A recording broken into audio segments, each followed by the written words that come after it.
Ad Nutrition is back in the studio this morning sharing ideas on how to take control of your health. Registered dietitian April Dirteater joining us to answer your questions.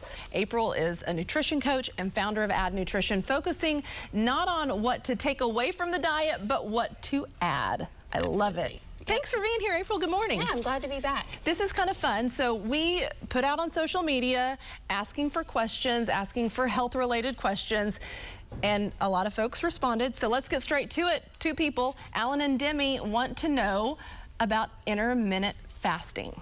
Yeah, so with questions like this, nutrition is never really black or white. So when you're asking if something is good or bad, nutrition is super individualized, so it really depends on the person. So I'll start with some of the pros and why it might be good. So some of the pros for intermittent fasting could be it can help people put themselves in a calorie restriction because they're giving themselves only a little bit of time to eat. So if you think about that, if you're not eating either breakfast or you're not eating your dinner, the amount of calories you eat is less, so that can cause, the weight loss, and that can cause the benefits of health effects. So one of the other things too I want to mention, it's not magic. Just like any other diet works, whether it's keto, paleo, Whole30, they all work by reducing your calorie amount. And that's the same with intermittent fasting. It's not a magic tool, it's just a way to help with that calorie restriction. And that's where a lot of the health benefits come from, not because it jumpstarts your metabolism or does anything crazy. It comes from that calorie restriction.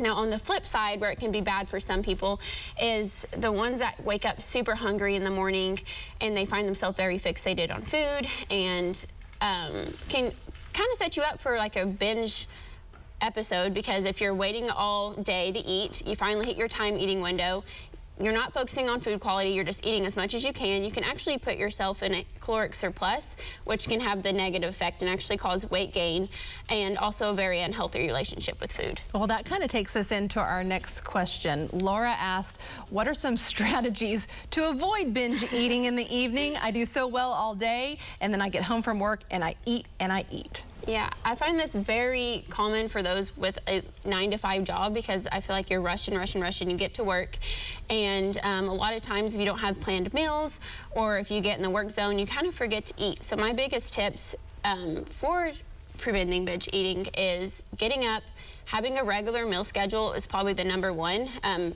versus like, maybe one day you skip lunch, or maybe you don't get your snack, maybe you don't get your breakfast. So having regular meal times.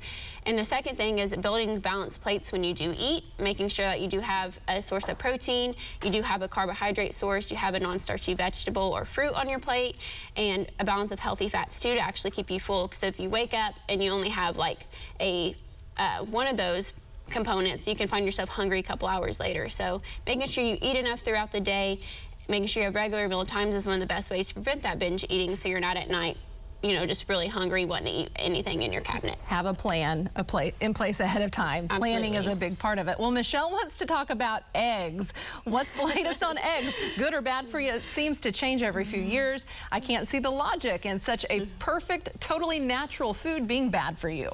They have a point here. So I do feel like in the media it's portrayed like there's always a different article, like, eggs are good, eggs are bad. Should we be eating eggs? So I think the first thing we should look at is, what is in the egg, and what is the controversy over. So eggs are a great source of protein and nutrients, very nutrient-dense packed food. Some of the controversy is eggs do have cholesterol, but I want to point out that recent research says that dietary cholesterol doesn't have effect on blood cholesterol, and that is way different than what we've heard probably 10 years ago. So yes, nutrition is a moving science consistently. So as we get new research, we do change viewpoints, which as we should. So dietary cholesterol doesn't have effect on blood cholesterol. Now what an egg does have, it does have some saturated fats. So not trying to demonize it, but if let's say you do have a higher cholesterol, I probably wouldn't look at eggs first. I'd probably look at the rest of your diet as a whole. Just like with any food, any food should be taken within moderation. And so if you do have heart disease or diabetes, I would say maybe look at the rest of your diet, see where you can cut saturated fat elsewhere, because there's really not that much saturated fat in eggs. So are you cooking in grease? Are you eating high-fat meats? Are you eating a lot of highly processed foods? And then after you look at all of that, then maybe consider looking at eggs as maybe a source of your high cholesterol. A lot of factors there. Okay, absolutely. We're running out of time, but I do want to talk about this. Misty asking about sugar. What are some tips to lower consumption on added sugar and to cut back on sweets? Yeah, so the biggest tips is definitely look at the sources it comes from. So like typically from your drinks like Cokes, fruit juices, baked goods, cookies, limiting those.